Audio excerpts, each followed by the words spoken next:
It is the 8th of October, 1906. You're standing in the dock at Stornoway Sheriff Court and you're hitting a riddy. That is to say, you're more than a little embarrassed. It all happened just over a week ago. Some drink had been taken. John Mackenzie, Roddy MacLeod and you had been having a few wee snifters when Mackenzie started giving out about the schoolteacher. Clemenson was his name. Everyone knew him.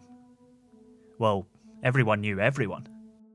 Anyway, Mackenzie was on the school board and had taken issue with Clemenson not supporting him in the election. He had told you what the problem was, but the drink makes your memory foggy.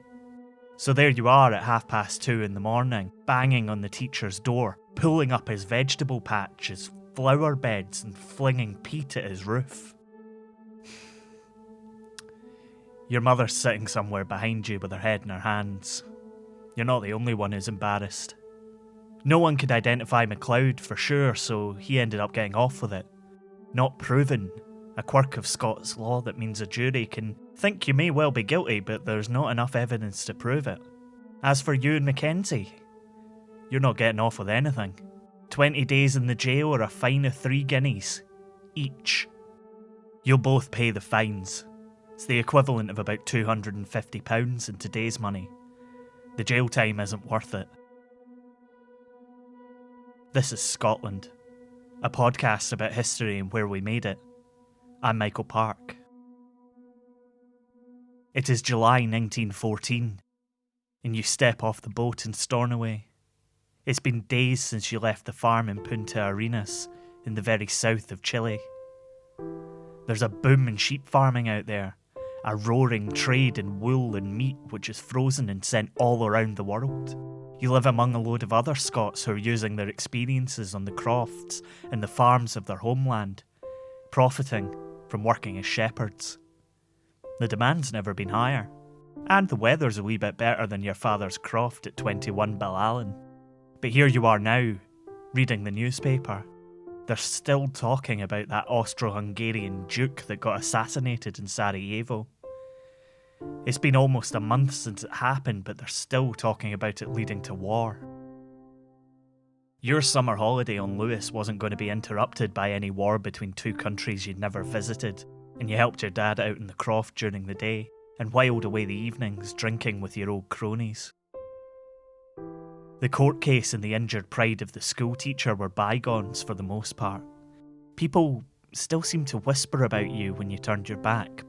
Malcolm Martin, you imagined they'd say. The one that ran off to Patagonia for chucking peat at a schoolhouse. It is March 1916. You've been stuck at home, on a windswept isle helping your father tend sheep for more than a year. The outbreak of a war between two countries you'd never heard of has escalated quickly. The world seems to be on fire, and reports that you read from the fronts make the war sound like an unappealing prospect indeed. But a likely prospect it is. Your conscription papers have come through. You weren't one of the Lewis and Harris men who ran out to sign up when Britain declared war on the 4th of August 1914. After all, you had sheep to get back to in Punta Arenas. When war broke out, you couldn't return to your adopted home in South America, since Chile and Argentina were hotbeds of diplomatic and naval intrigue. The Panama Canal had been closed to shipping, and therefore there was no choice but to sail round the southern tip of the continent. Prime hunting grounds for German U-boats. Your papers arrive when conscription is introduced in 1916. You're desperate to get back to Chile, or at least to get out of the firing line. Who can blame you? The stories from the front are horrifying, and screeds of casualty names are in every newspaper you pick up. The Military Service Act states that if you were over 18 or under 41 on August 15th, 1915, then you were automatically enlisted for the period of the war. There were exceptions though. Illness, conscientious objection, war vital employment, things like that. But there was also an exemption for hardship that might arise from being in active military service. Things like exceptional financial or business obligations. You submit your appeal on 25th of February. The chairman of the local military service appeal tribunal board's handwriting is neat, considered, and matter-of-fact in his report. This appellant is a shepherd who came to Lewis on a visit shortly before the outbreak of the present war. He was not therefore ordinarily resident in Great Britain on August 15th last, and the Military Service Act does not apply to him.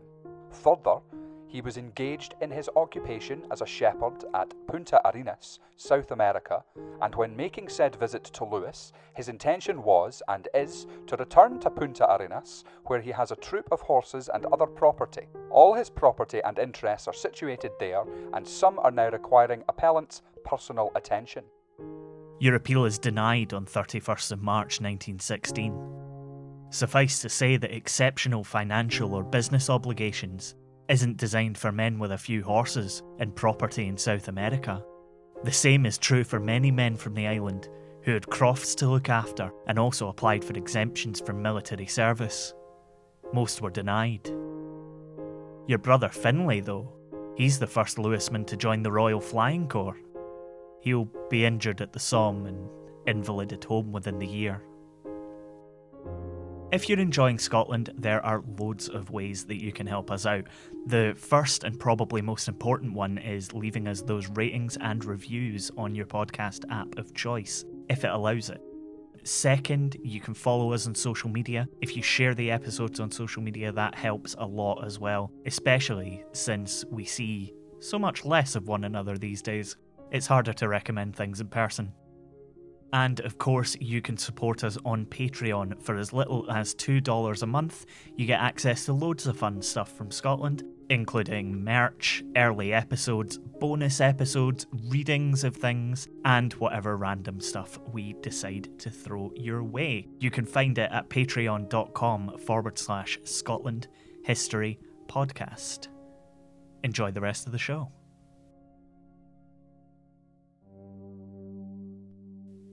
You find yourself in the Royal Naval Reserve. Compared to being up to your knees in mud and rats on the Western Front, it's a pretty cushy number, but your life in South America weighs heavily on you. Under the sun, with your sheep and your horses. Hard, honest work that you loved. Malcolm Martin, wrong place at the wrong time. Getting drunk with Mackenzie and MacLeod in 1906. Wrong place at the wrong time. Visiting your parents and your brothers and sisters in 1914. You're assigned to HMS Pembroke, a shore station with a number of auxiliary vessels that you shunt between, working as a deckhand, keeping out of trouble. Sometimes you go out with a fisherman. These fishermen don't catch fish.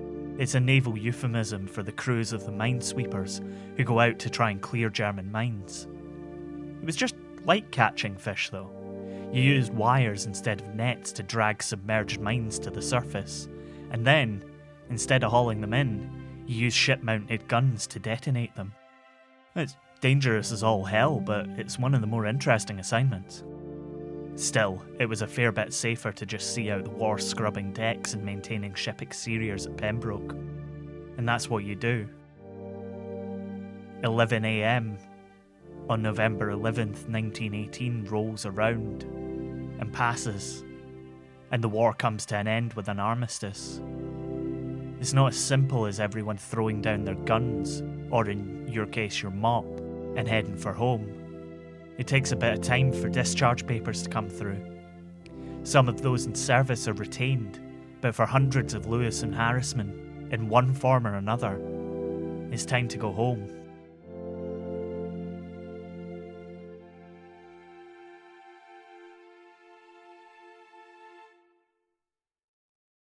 It is Hogmanay, 1918. You're standing on the dock at Kyle of Lochalsh, among sailors and soldiers. Hundreds of you, all delighted to have made it home. A few of you have taken a drink. Okay, more than a few of you have taken a drink.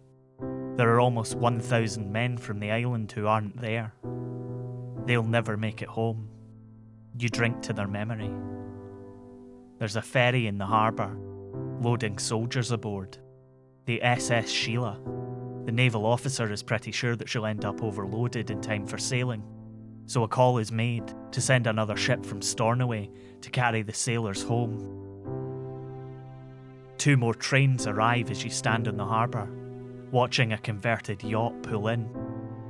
The Iolaire, Gaelic for eagle and so frequently mispronounced as Iolaire that it becomes its name, is loaded up quickly with sailors who are keen to be the first foot of their loved ones on New Year's Day.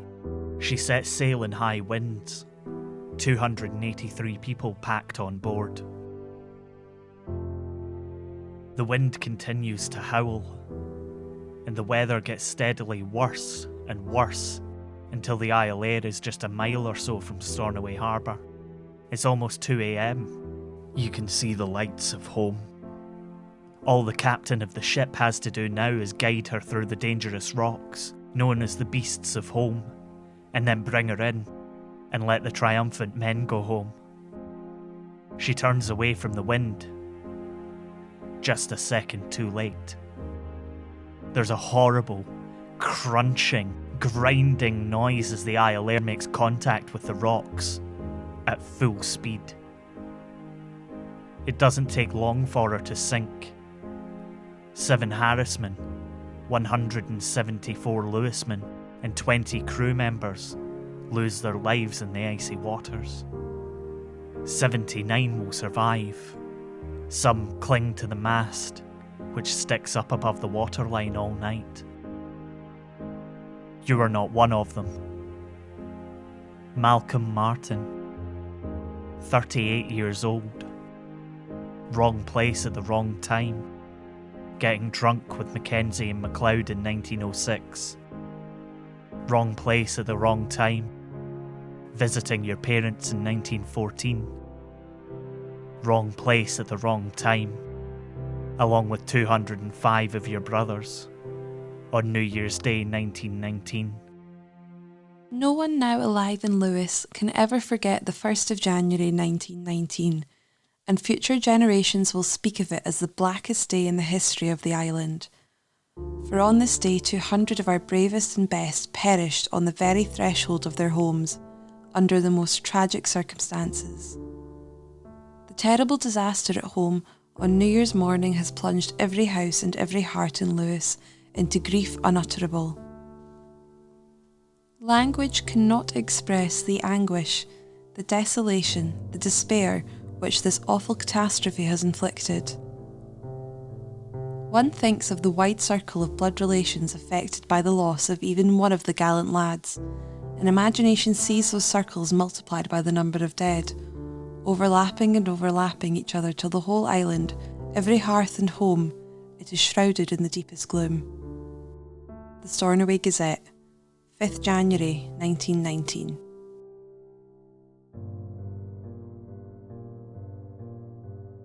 You've been listening to Scotland.